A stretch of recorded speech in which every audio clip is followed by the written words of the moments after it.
Welcome, adventurers. I am the Rambling Bard, and today I want to talk to you about magical item creation and spell creation in Dungeons & Dragons 5th edition. Now, I am a relatively new 5th edition DM. I have not read all the way through the Dungeon Master's Guide. However, I've been DMing for about a decade across different systems, and I've got lots of tips that go along with the creation of items. So before I get into the ones that I've done recently, I want to start with the basic rules that I try to follow with creation, with item creation. The number one rule of item creation or spell creation is make it fun. And that's pretty broad, but still, you want to aim for something that is both going to be fun for the players and fun for you. If you're creating a spell or an item, that means that you're making something that the book itself doesn't contain. And the reasons for doing that is because your characters or your player or your DM wants to have fun. Whoever wants the spell or the item or whatever is wanting to have fun with this thing. So that's the number one rule, because that's the number one rule in D&D. The number two rule in making your item is do your best to make it balanced. Make it fit within the confines of the system. Now, there's a couple of ways that I suggest going about doing this. Finding really similar items within the DMG or within the player's handbook or within Volo's Guide to Monsters or something like that. Whatever, Xanathar's Guide to Everything, whatever book that you want to use for your expansion, find something that could work as a good base for you to judge it off of. Think about the power level of the item that you're going to be creating and try and attribute it to a spell level. If it is a spell that you're choosing a spell level that it should fall within should be pretty easy to do. Follow the typical conventions that the spells and the things within the book have set up. So if something's going to have multiple ways that you can use it, make sure that all of those ways are covered within the rules that you create for the item. And we'll get into that because there's some specifics that come into how I created the Orb of Vexations, which is the first one that we're going to talk about. So let me pull that up real quick. Boop. I'm going to read through its stat block and then I'll tell you about how it came into being, and hopefully that'll give you an idea of how to create magical items. So, Orb of Vexations. This is a rare magical item that requires attunement. That tells you right there that this is going to be pretty powerful, and it takes up one of your 3 attunement slots. You only have 3 in a standard character build. The item stats are as followed. It has an AC of 10, like most objects do, an HP of 25, and though it doesn't have a hardness, it does have resistance to all magical damage. The reason I decided against a hardness is because it's made out of something that, if struck, it could crack pretty easily. It's basically lead crystal. The stats for the effect of the spell are, in short, Wisdom saving throw against all in the affected area, which is a 15-foot radius globe of sonic effect centered on the orb itself, and save against that DC or flee as though affected by a fear spell cast at the appropriate level to cast fear. So now we get some flavor in the description of your item. The solid lead crystal orb is 6 inches in diameter. It is pale blue toward the edges and concentrates into a vibrant deep blue as it gets closer to the center. A black vertical void limned in white flecks sits in the center, appearing to all like a pale blue draconic eye. In action, the attuned owner of the orb may roll or throw the orb to a designated square. Its range is 30/60. The DC to hit the desired square is 10, with the following notes. For every target, or 2 legs between the roller and the targeted square, the AC of your target square increases by 1. So, with your line straight drawn across the battle mat, essentially, if you cross through a square that is occupied by a 2-legged creature or a 4-legged creature, then your AC is going to increase by 1 or 2 respectively. So if you've got a 4-legged dog standing in the way between where you want to roll your ball, imagine trying to roll a ball past a dog. The legs are going to get in the way. If they're interested in the ball at all, they might mess with it. So the AC is going to increase by just a little bit, because it's really not that hard to roll a ball in the midst of melee and combat and that sort of thing, to roll a ball to a spot on the floor. But there's got to be a little bit of difficulty just because essentially the nature of the orb is that it's not a thrown weapon, but a magical effect. The character that wanted it and the player that wanted it to function kind of like a grenade, like a sonic grenade. And we'll talk about how he went about creating this item in roleplay and in game here in just a second. So, continuing right along, next note, a roll of a natural 20 places the sphere exactly on target, and the attuned user's party members become immune to its effects for the next 24 hours. Meant to say, the attuned user is normally immune to this, and that's actually something I need to note here. So I added in here that the attuned user is normally immune. And then I added the symbol lower down.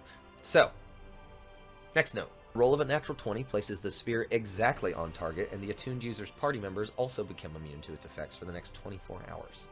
A roll of a natural 1, however, allows the DM to determine the new location of the orb, and its music can now affect the user for the next 24 hours. No will save. Due to the experimental nature of this magic, there is a 15% chance, rolled by the DM, that the music will be triggered by the critical mishandling, sans the command word. Otherwise, the orb can be activated and deactivated as normal.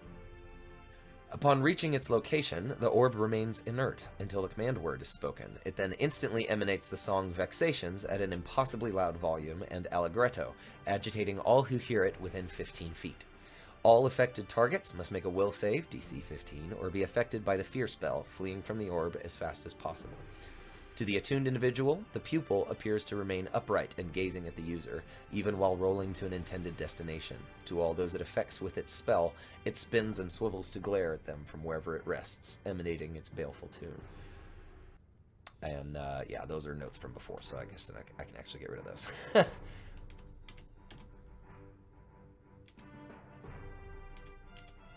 So there you have it.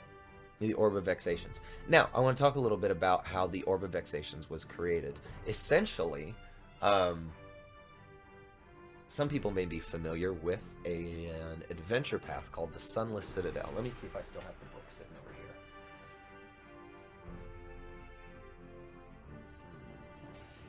Not over here, but perhaps with my module.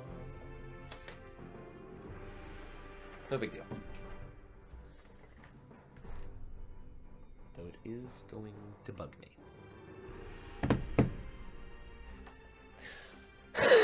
So, in the Sunless Citadel, I don't think I can pull up a PDF without doing, like, copyright stuff, so I don't want to fuck with that. But essentially, in the Sunless Citadel, there is a room called the Hall of Forlorn Notes, if I remember correctly. Those of you familiar with Sunless Citadel remember that this hall has 3 cracked orbs in it, or 3 orbs in it, 2 of which are cracked and non-functional, and one in the center glows with a faint tinkling blue light, and if you approach it, it activates much like the spell here does. As a matter of fact, exactly like the spell here does, to everything within the room, and your characters have to make a DC 15 will save, which is not easy at the recommended level for Sunless Citadel, which is between 1 and 3. I don't know why I did like this, but yeah, 1 and 3. DC 15 is pretty rough for a wisdom saving throw. But yeah, after the party overcame it, Erlith Onadil, our tiefling bard, wanted to keep this little orb for himself and see if he could weaponize it. So he kept it in a mildly functional manner, kept it stowed away to where it was nice and quiet, and when we next got to a major city, he took it to an enchanter, and with gold and some special materials was able to get it both repaired and functioning with a command word. Forgot some other things. Why did I call it the Orb of Vexations instead of the Orb of Forlorn Notes? Because for my flavor, I decided to say that when the orb's music swelled, it sounded like the track Vexations, which is an actual piano track that you should go Google and listen to and look up the story about. Essentially, it is, I want to say 16 bars of a piano song that was written by a musician that's to be repeated like 873 times, I believe. It's been called by professional pianists impossible to memorize, maddening to listen to, and a performance of this song takes 25.5 hours. So it's very rarely performed. It takes multiple pianists to do it, and they play in shifts. It's a difficult word to say. Also, I'm out of coffee, so my throat's My voice is starting to get low. Anyway, so I threw in for flavor while DMing that because that song I'd learned about it recently and it was on my mind. DMs, do that. It's okay. Throw in stuff from your modern stuff that inspired it. Where do you think Gygax got all of his inspiration for elves? Because he enjoyed reading Tolkien and that sort of stuff. Like, sorry, itchy nose. Don't be afraid to use your outside influence. Your party might giggle or laugh at you or something like that. And it does depend, I guess, on the flavor of your game. But the party may giggle or laugh. But eventually, what starts as a joke can become the coolest things in the world. Case in point, for those of you that like watching Critical Role, Bard, Gnome Bard, come on, Scanlan, like...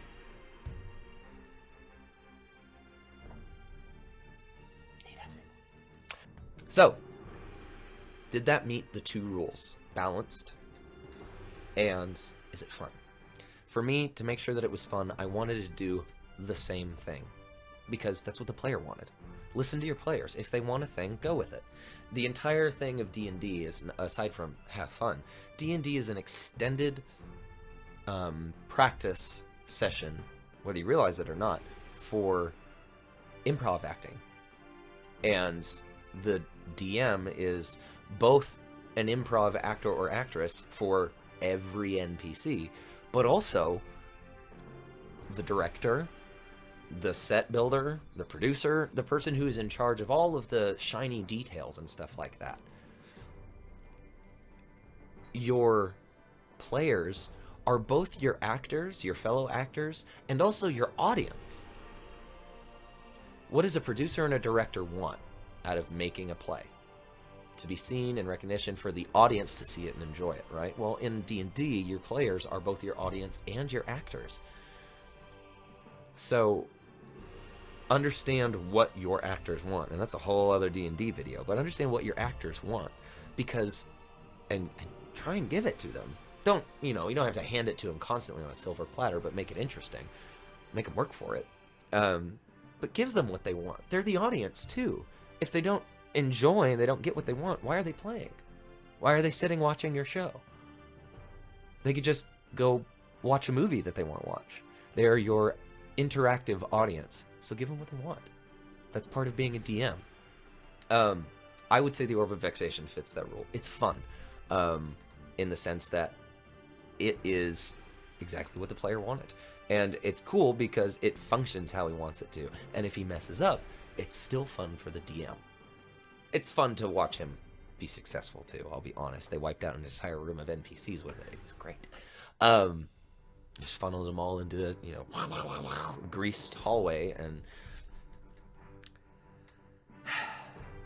I'm fucked in that campaign. Anyway, so does the Orb of Vexations fit the next rule? Is it balanced?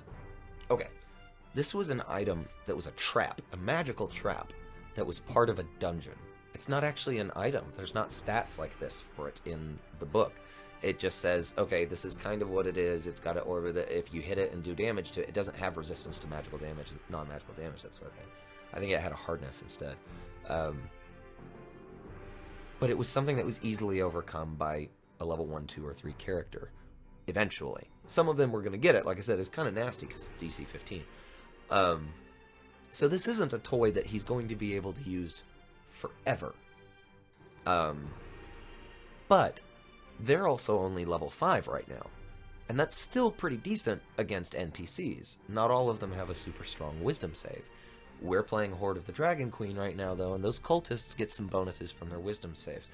So, again, look at your entire context of the game that you're playing. If we were playing a game where he could just run into, like, you need to go kill hobgoblins or something like that, and they didn't have any of these wisdom save boosts, I would either have given something them like that as they go on, so that way there are still challenges in every fight, and every fight does not just become a throw the orb, wait for them to run, and then blow them all up. You keep it interesting, but you don't want to overpower your players, because I've done that before, but at the same time you also don't want to underpower them either, if that makes any sense. You don't want to You don't want to underpower something that you're custom making for your character is what I should say. You don't want to underpower that for your player. You want to give them, you want them to feel like they're getting the, you know, their time's worth, not even their money's worth, but their time's worth. So I would say that fits both. My final step for editing I will get into after I show you our magic. So this is the spell that I created. It's mostly because okay, so same thing, same rules for spell. Is it fun? Is it balanced? I created Mordenkainen's magical menial moving minions because one of my characters in that same campaign, our other tiefling actually, Zelbari, really likes a dragon statue. But it's like big and iron. And he's like, I want it. Or was it? It might have been marble, wasn't it? It was probably marble. He's like, I want it. That's right, it was the one with the magic mouth. Same, Sunless Citadel as well, as a matter of fact. He was like, I want that one. And I was like, okay, we can make that happen. It's kind of big. And he's like, yeah, I'm going to have to come back for that. So they do their thing. And later on in the, within the Sunless Citadel, I put a custom spell scroll in there because they found a spell scroll of like, I don't know what it was, something like Firebolt or something. It was just something that Zelbari had prepared anyway. And I was like, that's boring. So I made this. So does it meet rule number 1? It's fun. This goes for a little bit sillier, as you could probably see if you're reading it already, which, just hang on, I'll read it out loud. But I went for, is this one fun? And can it suit a purpose without being abused? Because, let's face it, I know some of my players. So, Mordenkainen's magical menial moving minions. I'm not going to say I like alliteration, it's fun. It's an arcane cantrip, and you can cast it as a ritual. However, casting time is 10 minutes, even normally, so casting as a ritual would mean 20, or 1 action. So if you cast as a ritual, you can take 10 minutes to do this and still produce, with the material components, and still produce it within only 10 minutes and not expend, though you wouldn't want to do that with a cantrip. Basically, it's like you either cast it in 10 minutes or you do it as an action. The ritual tag I put on there so that way people who can pull ritual spells from other classes or whatever can grab it. Seemed like it was pertinent, probably redundant. Final step of this item creation, it's not going to go up onto the website for the Adventurers Guild or whatever that's called. I don't even know what it is yet. I've still got to research that. But the official places where you can put it in Unearthed Arcana, I want to submit it to Unearthed Arcana. But the final step is have more experienced players and DMs check it for you. If you've got one around you, use them and thank them for all of their help. Because let me tell you something, if you're wanting to stick to your rules, at least stick to the rules well enough. Communicating with your players about how the rules are functioning and stuff like that is tantamount to continuing to have an enjoyable game. There's nothing wrong with breaking immersion for a few minutes. This isn't a LARP, this is a D&D game. There's nothing wrong with breaking immersion for a few minutes and talking about rules to make sure that everybody's happy with how something plays out. Nothing is worse than losing a player or losing a friend or something like that because you decided to be a rules stickler and stick to how something supposedly works. Talk it out with your players. So, the number one thing that I'm doing is I'm sending these things to the players themselves, and I'm having the most experienced DM that I know, which is Matt or Gloom, look over them, and he's probably going to make sure that they're edited and tweaked to follow what is both the proper layout for D&D, but also to make sure everything is appropriately balanced. So, without further ado, let's talk about Mordenkainen's magical menial moving minions.